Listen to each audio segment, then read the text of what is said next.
Hey up YouTube! Now then, what we're doing in today's video. Today's video is going to be raspberry canes. We're going to be talking autumn fruiting raspberry canes and planting some out. If that sounds awesome, please press that subscribe button, please press that like button, and I'll see you in a sec out there in the garden.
Can't be having that on. YouTube will give me a slap on the wrist.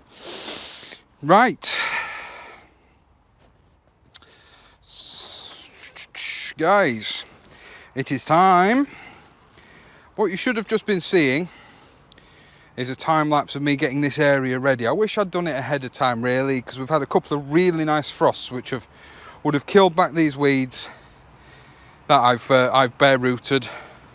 I've taken out any perennial weeds that I've seen, such as couch grass, mare's tail root, nettle roots, dandelion roots, things like that, as much as I could find. Anything that wasn't perennial, that wasn't persistent, I've left in place, because at the end of the day, as it breaks down, it's all going to be food for these guys.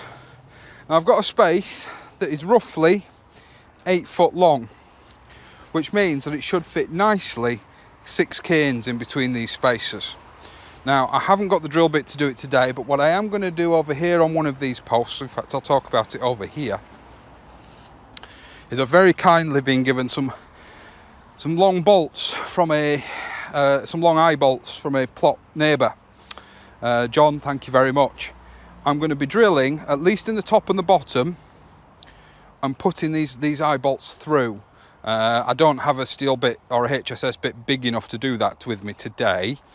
But that's not really important.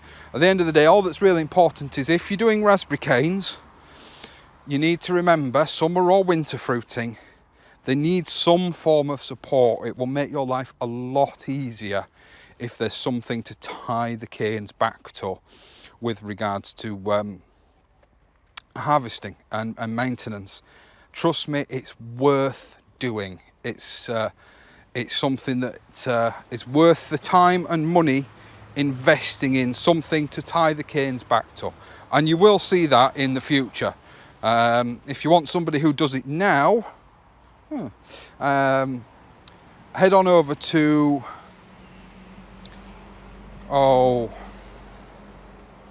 name's completely left me now. I'll try and remember to link below, but he does it every year, and you know, Castle Hill Garden, and it's worth its weight in gold. So what I've got here is some Autumn Bliss, so that's an autumn fruiting, obviously suggested by the name, raspberry canes.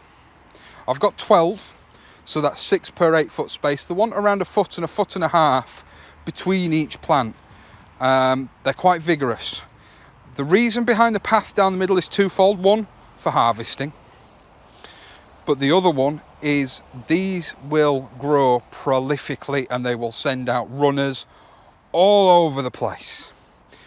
So I've got this path here. That side is membraned with heavy duty membrane, and we'll be getting some extra protection next year, hopefully in the form of wood chip.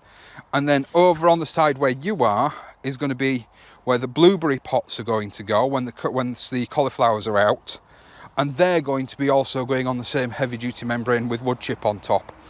So hopefully that will minimise, it ain't going to stop them, trust me, but it will minimise the amount of escapee runners that I have to deal with.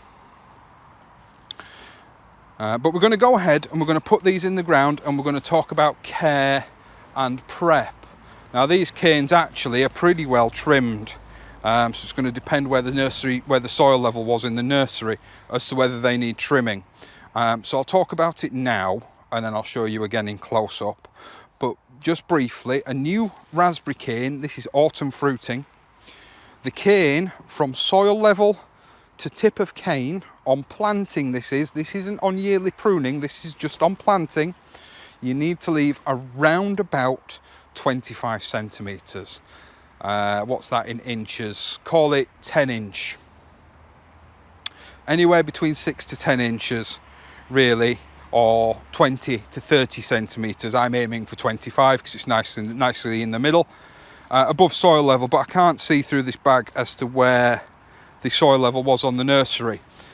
Hey guys, just wanted to just pause there for a second, just to remind you, please press that like button, please press that subscribe button, please share the video to your social media. It really does help, and I really do appreciate it. What we do here on this channel is we go along my allotment journey and we learn together. I share any hints and tips, knowledge, good products that I find with you guys. So please, if you're enjoying the video and if all that sounds nice, press that subscribe button, and I'll see you in a bit.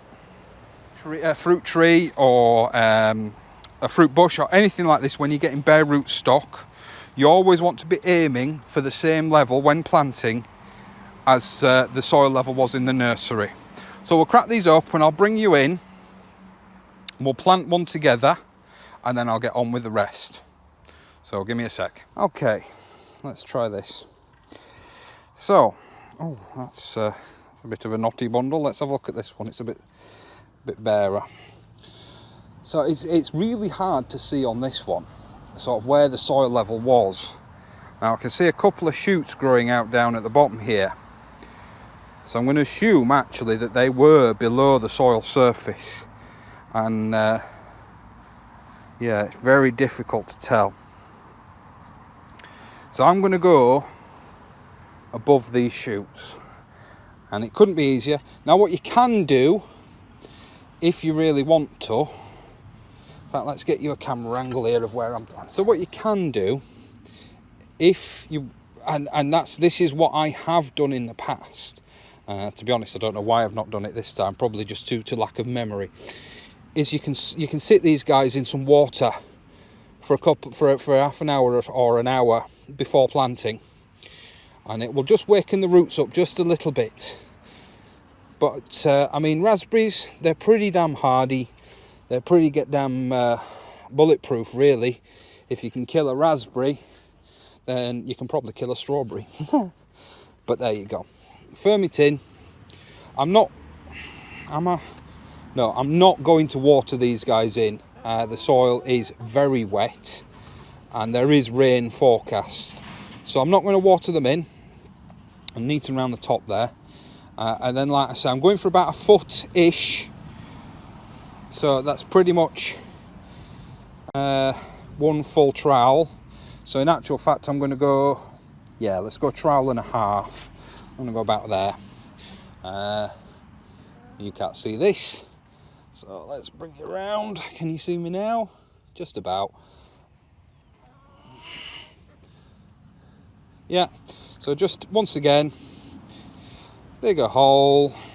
I mean, they're raspberry canes, guys. It's not something that you need to be afraid of. Pop it in. So these are all pretty difficult to see the soil level on, so I'm kind of having to wing that a little bit. It'd have been nice if that would have been if I'd have been able to see that, but I can't. Plenty soil around the top. I tell you, I'm starting to remember why I took these cups down. I need to move them really. So, excuse me, I'm making a coffee. the raspberries. Where do we begin? So as you've seen, and as I've mentioned already, excuse me, prepare your bed, and be prepared. If you don't prepare your bed properly with borders, barriers and protection, be prepared to deal with runners vigorously every year. They're relatively easy to get out, and of course the benefit is, if like me you're a tight ass and you want to multiply your plants, I don't want to multiply my plants yet, but if like me you're a tight ass but you want to multiply your plants, then you can start with one cluster, and within a year or two you will have at least doubled the amount of plants that you have. Sorry, I'm looking for a spoon, I can't find one.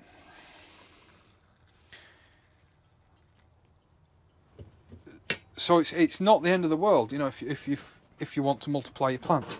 Like I said, at this juncture, I don't. I'm happy with the 12 I've got, and I'm hoping it'll be enough. Whether it is or not, only time will tell. Oops. Number 2. So number 1 was make sure that your beds are prepared. And you're prepared one way or another to either deal with or attempt to protect against the runners. Number 2, these are an autumn fruiting variety. The reason I've gone for autumn fruiting variety is, at least where I'm from, it's believed or thought of, or you know, the autumn fruiting varieties have a nice, stronger, sweeter raspberry flavour. I, having tried both varieties, I'm inclined to agree. And generally, without taking into account all the hybrids, your autumn varieties are a bigger, juicier fruit.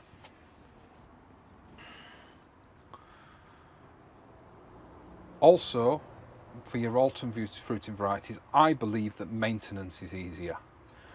Once the plants are established, once you're ready to prune them, and it's the time of year, once they've fruited, so around this time of year every year, you literally just come along and you zip them all back to ground level.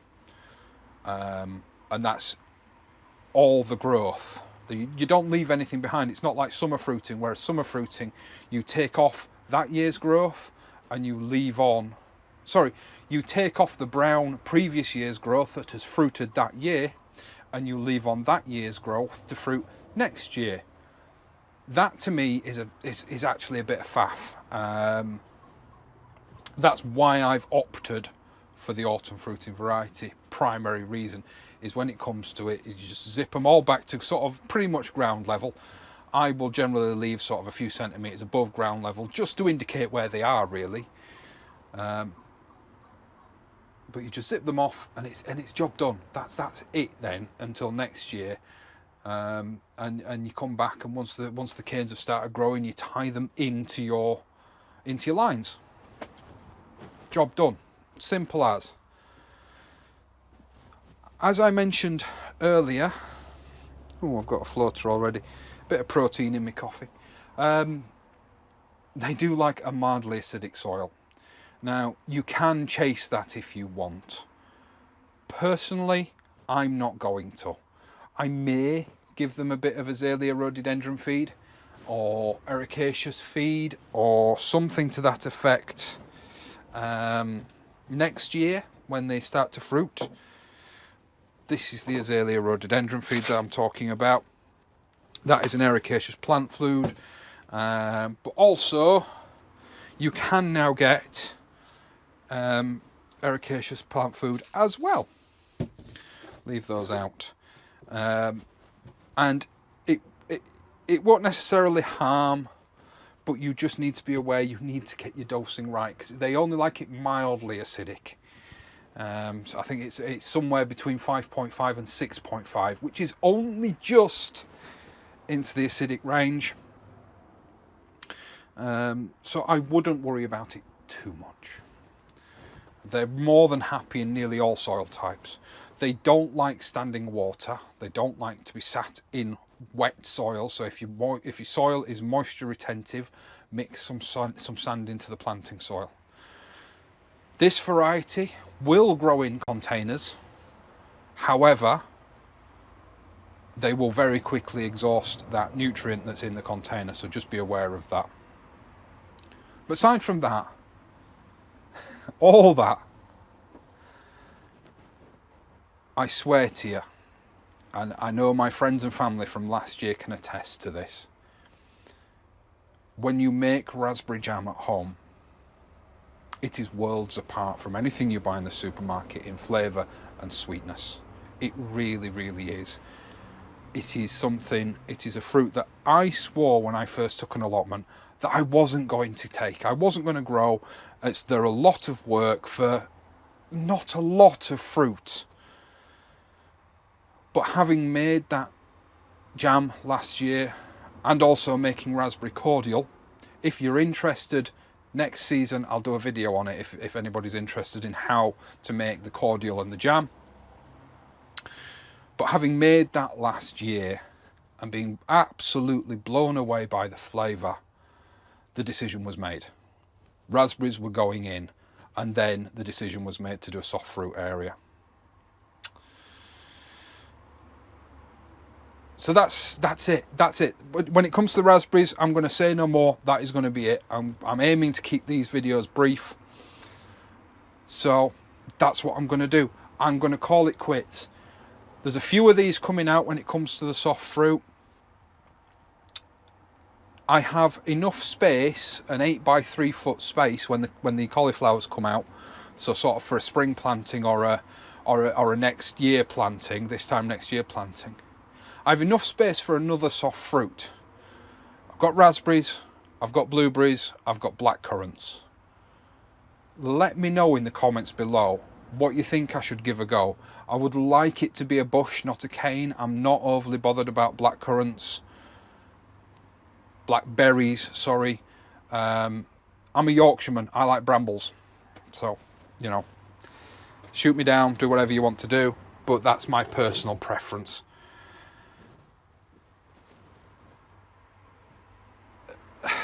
But yeah, that's it. Don't forget, guys, please like, share and subscribe to the channel. Do that on YouTube as well as on Facebook. If you share it to your Facebook pages, that's brilliant. That helps me out no end. But until next time, guys, I'll see you later.